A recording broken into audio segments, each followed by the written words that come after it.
Hello students, this is Neeraj Gupta. This is our video number 4. इसमें हमने last video में illustration 1 कर लिया था. Now we are starting with illustration 2. ये कह रहा है अटल एंड लाल दो पार्टनर्स हैं. They do not have partnership deed. उसी कंसेप्ट के ऊपर अगला क्वेश्चन है. What shall be the position in the following cases. पहला, अटल डिवोट्स मोर टाइम. चलो, and he demands a salary. फिर ये ऑलमोस्ट सिमिलर क्वेश्चन है तो इसलिए मैं इसको एक्सप्लेन नहीं कर रहा.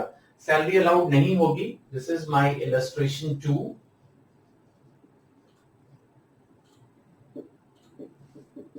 First point, remuneration not allowed. There is no partnership deed. Simple है, मैंने सिंपल बात लिखी है, आप भी सिंपल नोट डाउन कर लीजिए.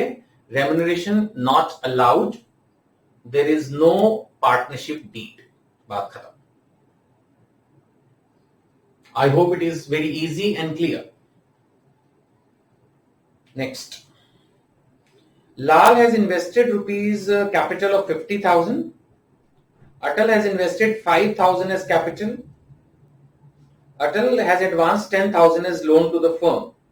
What interest, if any, will be allowed to Atal and Lal? जब मैं फेस टू फेस क्वेश्चंस मतलब पढ़ाता हूं और ये क्वेश्चन कराता हूं, मोस्टली स्टूडेंट गड़बड़ करते हैं. इसमें जल्दीबाजी में बोलते हैं, जल्दीबाजी में सोचते हैं, है ना. तो मैं क्या करता हूं, आपको सिंप्लीफाई करने के लिए पहले जो क्वेश्चन है उसी को लिखता हूं. कैसे लिखूंगा मैं बात कर रहा हूं सेकेंड पार्ट में कैपिटल की. तो कैपिटल में हमारे दो पार्टनर हैं. कैपिटल की हम बात कर रहे हैं तो लाल ने 50,000 इन्वेस्ट किया है और अटल ने 5,000 इन्वेस्ट किया है. क्वेश्चन है कि इंटरेस्ट ऑन कैपिटल अलाउड होगा या नहीं. फिर एक और इसमें पार्ट है कि लोन भी दिया है, बट वो सिर्फ अटल ने दिया है और वो दिया है रुपीज 10,000. और सवाल यह है कि इंटरेस्ट ऑन लोन अलाउड होगा कि नहीं. जब हम क्वेश्चन को जल्दीबाजी में पढ़ते हैं और जैसे कि स्टूडेंट का नेचर होता है एकदम क्विक रिएक्ट करने का, तो गलती होने की संभावना होती है. शांति से पढ़ो, शांति से सोचो, तो इतनी प्रॉब्लम नहीं आती. आपको ध्यान होगा, पहले भी हम डिस्कस कर चुके हैं कि अगर पार्टनरशिप डीड ना हो, जैसा कि इस क्वेश्चन में है, तो इंटरेस्ट ऑन कैपिटल अलाउड नहीं होता. तो इंटरेस्ट ऑन कैपिटल दोनों को अलाउड नहीं होगा because there is no partnership deed. जहां तक इंटरेस्ट ऑन लोन का सवाल है, ये अलाउड होता है कितना, 6%. तो क्लियर है, इजी है ना. इंटरेस्ट ऑन कैपिटल अगर पार्टनरशिप डीड ना हो तो अलाउड नहीं होता. इंटरेस्ट ऑन लोन अलाउड होता है. तो इस बार पार्टनरशिप डीड नहीं है तो सिर्फ अटल को 10,000 पे 6% पर एनम के हिसाब से इंटरेस्ट मिल जाएगा और कुछ नहीं होगा. Now third part, Atal wants to introduce his son Inder as a partner. Lal objects नहीं हो पाएगा sir. Third, no new partner if no partnership deed. अगर पार्टनरशिप डीड ना हो तो आप कोई नया पार्टनर नहीं बुला सकते. यही रूल है, यही लॉ है. फिर भी कोई रास्ता, possible only through consent of all. जब सबकी कंसेंट होगी तो ही अलाउड होगा, नहीं तो अलाउड नहीं होगा. बात खत्म. That is the only possibility we have. नहीं हो सकता. फिलहाल दूसरा बंदा ऑब्जेक्ट कर रहा है, जो क्वेश्चन के अंदर दिया है, तो नहीं हो सकता. उसका बेटा है बेशक, लेकिन वो पार्टनर नहीं बन सकता. Next part, he wants that profit should be distributed in the ratio of capital. नहीं, ऐसे नहीं होता. कोई कुछ बोलेगा, कोई कुछ बोलेगा. नो. फोर्थ पार्ट बड़ा क्लियर है कि जो प्रॉफिट शेयरिंग है, अगर पार्टनरशिप डीड नहीं है तो it has to be equal. हमारे पास और कोई रास्ता नहीं है. It has to be equal only. ये हम पढ़ चुके हैं, पढ़ा चुका हूं मैं पहले अच्छे से, इसलिए मैं डिटेल में नहीं जा रहा. साइड में हट रहा हूं. पहली बात तो आपको डायरेक्टली लिखना चाहिए, अदरवाइज आप इसका स्क्रीनशॉट ले लीजिए और अब मैं इलस्ट्रेशन 3 आपको सॉल्व करवाऊंगा। ठीक है, ये मैं इरेज कर रहा हूं।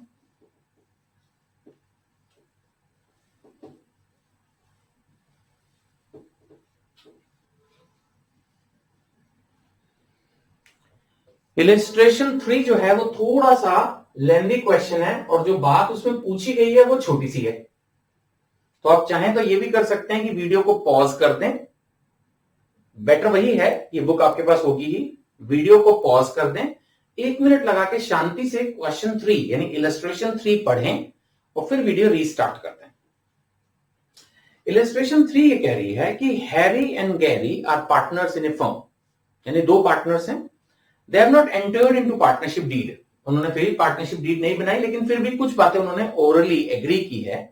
एक तो उन्होंने कहा कि हैरी को सैलरी मिलेगी 10,000 पर मंथ की, गैरी को कमीशन मिलेगा 10% ऑफ नेट प्रॉफिट का, इंटरेस्ट कैपिटल पे अलाउ किया है, इंटरेस्ट चार्ज ऑन ड्राइंग वो भी उन्होंने एग्री किया है, एंड पार्टनर उन्होंने कहा है can not be admitted without the consent of both. तो ये कुछ बातें उन्होंने एग्री की हैं, ओरल एग्रीमेंट है, बट ऐसा नहीं है कि ओरल एग्रीमेंट रेलेवेंट नहीं है, जो उन्होंने एग्री किया वो रेलेवेंट है, बात खत्म हो गई। अब सवाल ये उठता है कि इन बातों के साथ जो अगले दो क्वेश्चंस है उनको कैसे सॉल्व करना है।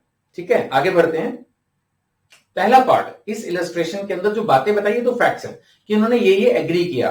उन्होंने एग्री किया एक को सैलरी मिलेगी, कमीशन मिलेगा, इंटरेस्ट ऑन कैपिटल मिलेगा, ड्राइंग चार्ज होगी, पार्टनर एडमिट नहीं होगा, ये बातें उन्होंने एग्री की हैं।